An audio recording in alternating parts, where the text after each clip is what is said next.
before he even invented the blackboard for us to have. So, there's so many examples of great people. They had great ambition. They had great mind to do something that they want to, because they recognize the powerful mind that they have.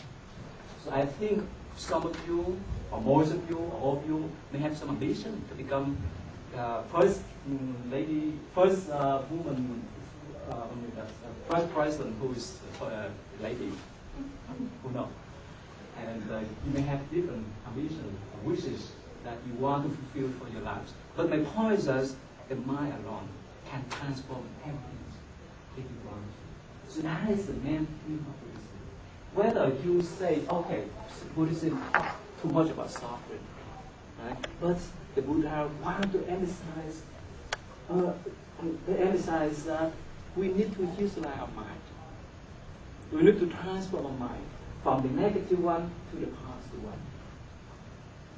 I have watched the live show of Reverend Joe in the Lakewood of Texas. Nowadays, his church is considered as a mega church. It's in Houston, Texas. You know that? You know him? Joe, I forgot his last name. Austin.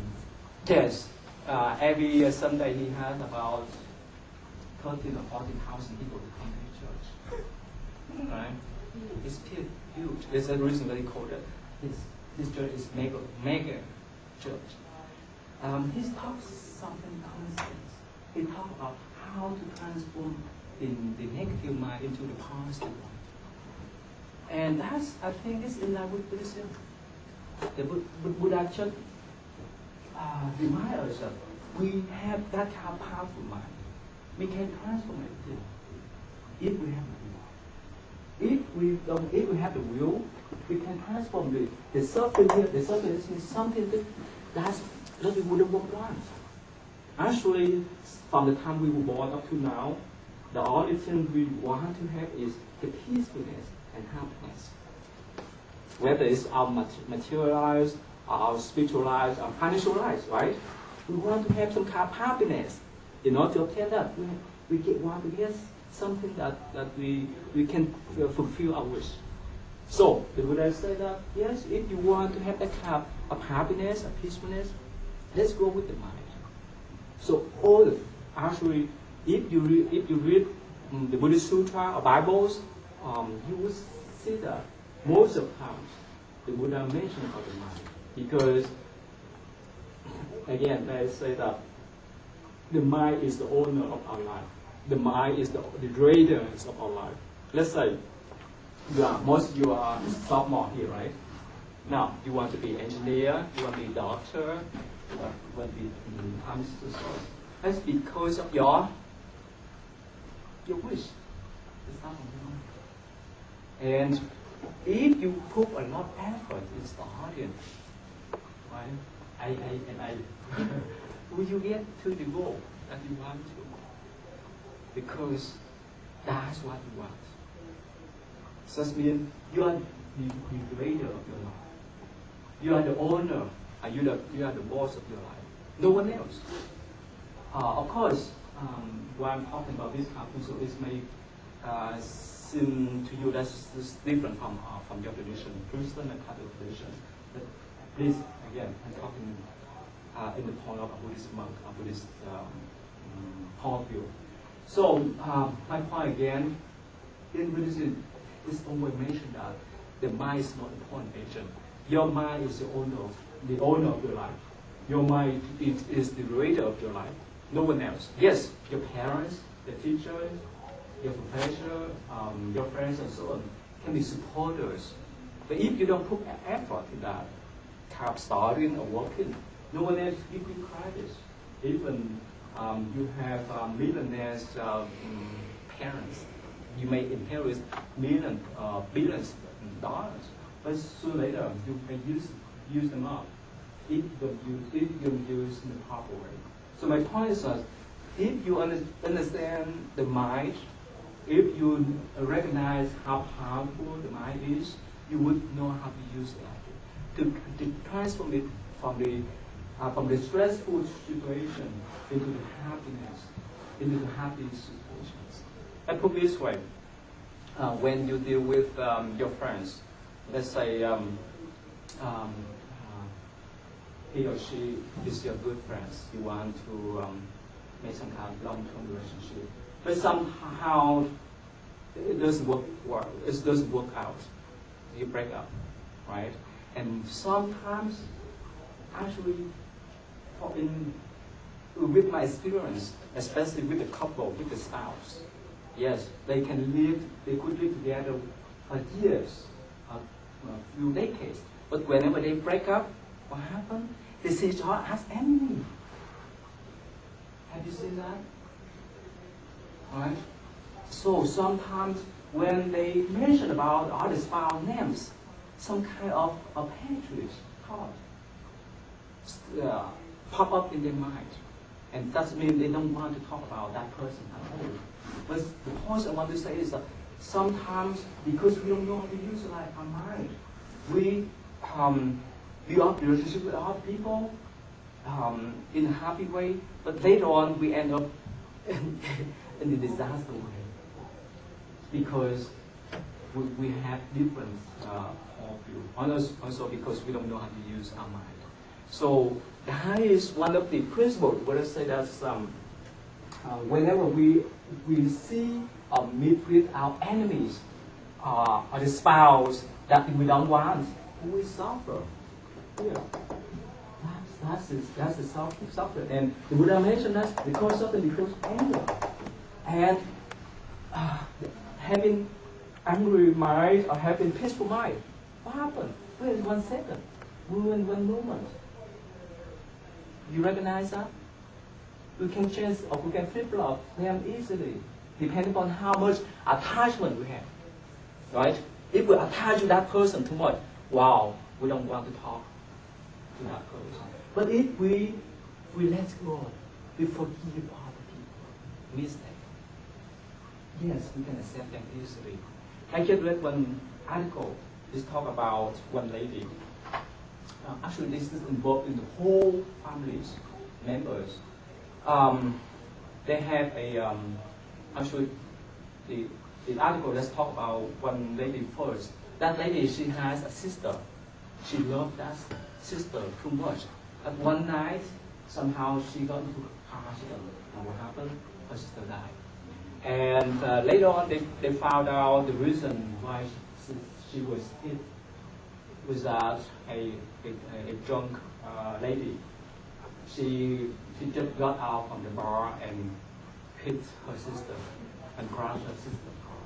And somehow, that lady in the article, she built up the anger toward the lady who hit her sister's car. That means to kill her. And of course, the whole families have that kind of anger toward that woman too. But later on, they went to the session, the mediation session between the offender and the victim. This happened in Oregon.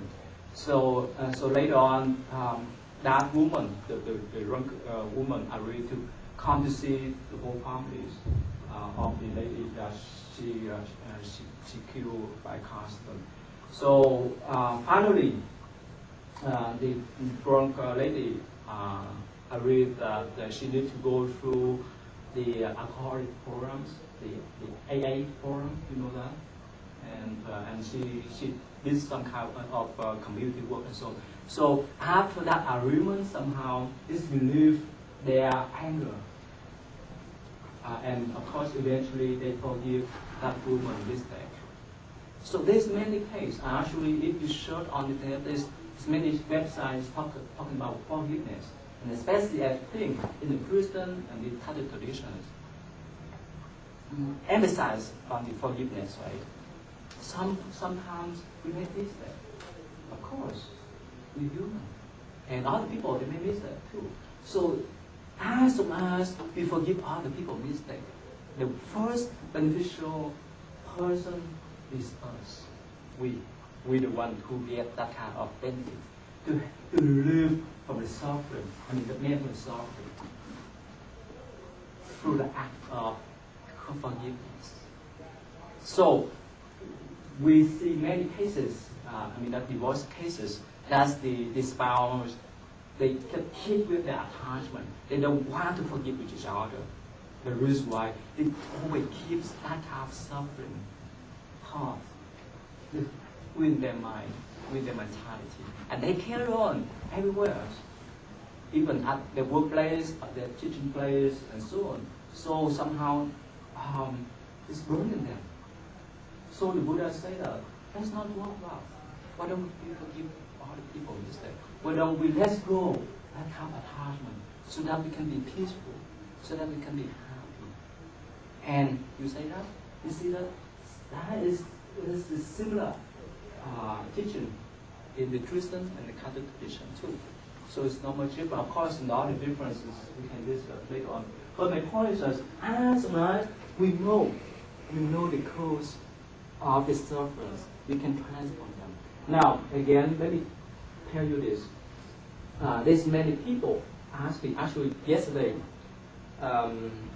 two ladies, one mother and one daughter, they came to see me at my new temple on the New Cut Road. The young lady, she studied at IUS. She picked up Buddhism as her final paper. So reason why she like to make arrangement to come and ask me about Buddhism.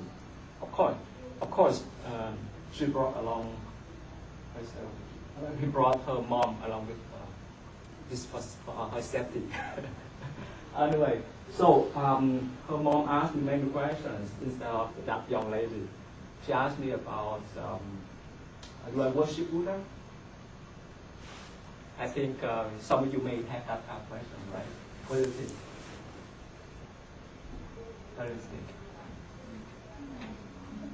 No? Why? Why not? Why and why not? What do you think? Why?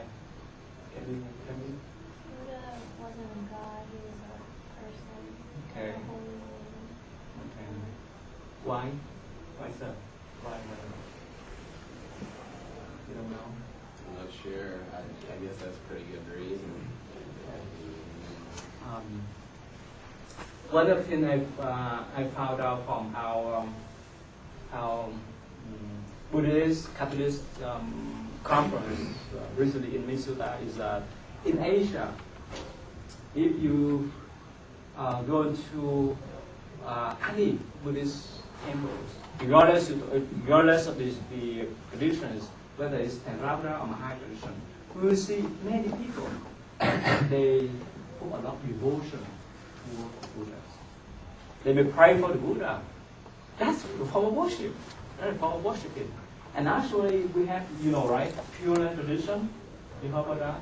Pure Land tradition, that's when the person recite Buddha names, Namo Amitabha, Amitabha, so that at the end of his or her life, he or she would be the one in the Western Pure Land or in the paradise. So that is the form of worshiping. But when Buddhism comes to the West, most of the times we mention about meditation. It's more practical. Anyway, so I explained from many people this important thing, like this lady just mentioned. Yes, at the beginning, the Buddha didn't want to establish any kind of tradition. But of course, now we have Buddhism constantly. Why? Because throughout 2,500 years of history, it's merged down to local traditions, and eventually it becomes part of the religion. So depend upon how we practice Buddhism. For me, I consider myself not a person of worshiping or doing the ceremony. But of course, sometimes I need to do the funeral service, I need to do the wedding ceremony. That's actually that because of my responsibility. But I don't want to get into that kind of professions. I just want to be a practitioner or meditator. So my point is that, again, the Buddha didn't want to establish some kind of religion. Because sometimes religions, if without the proper guidance, may bring disaster for the people. So you know nowadays, right? Sometimes we have some kind of jihad, whichever way we say. In the name of religion, you can harm all the people. So the reason why the Buddha reminds us that we need to utilize the Buddha teachings. We need to recognize him as the teachers, as the guidance, as the doctors, as the professors who guide us on the proper path, so that we can bring some sort of happiness and peacefulness within ourselves. Okay, so the reason why, yes? Why is Buddha always depicted as sorry, he's like really fat. Which one? Buddha, like Okay. when I go into restaurants. Oh, okay. they have Okay, Fat Buddha, right? Fat Buddha. Okay, they make chocolate from him too. It's very lithium. Actually, you know, there's some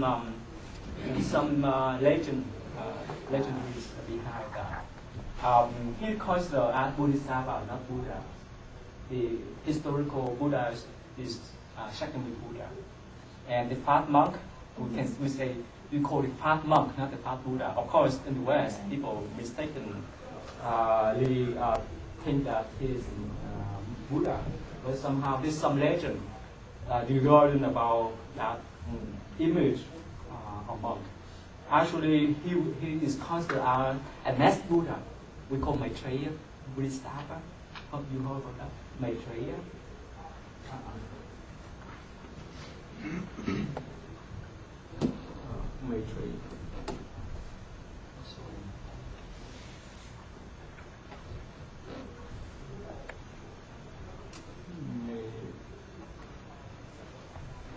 Maitreya.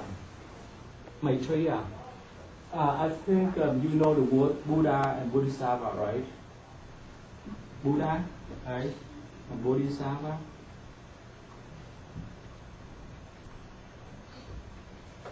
Okay, Buddha is a Sanskrit word. It means awakening one, enlightened one, right? Bodhi is mean awakened. Sava means awakening. Being. Bodhisattva. So, that's fat monk, he considered as Bodhisattva, not Buddha. The Buddha is mean the one who has attained the Buddhahood, who has attained enlightenment completely. So this is really called Buddha. So let me take a few minutes to talk about body, transformation. He can transform himself as human. He can transform himself as a rational being, and so on. So one particular lifetime, he transformed himself as a fat monk. Okay, so he used to carry a big bag, with him. So that people could give him the food, candies, whatever. So he put everything in his bag. And so whenever he sees the children, he gave them all. And so that's the story behind the fat monk. Somehow, yes, in the West, especially when you walk into the restaurant, right? They put that fat monk or fat Buddha. So somehow you need to understand the story behind that. Okay, now another thing we want to talk again. So the Buddha, like I told you, the Buddha asked the teachers, doctors, a professor, a guide, so whatever way you refer to him. Especially in this for Noble Truths, he laid out his principle as a doctor prescribes the medicine for his patients. When you go to see the doctor, why is the first thing the doctor say? He would say, you have stomachache, you have headache, you have some problems, right? He indicates the problem, sorry, right on the spot, right? And later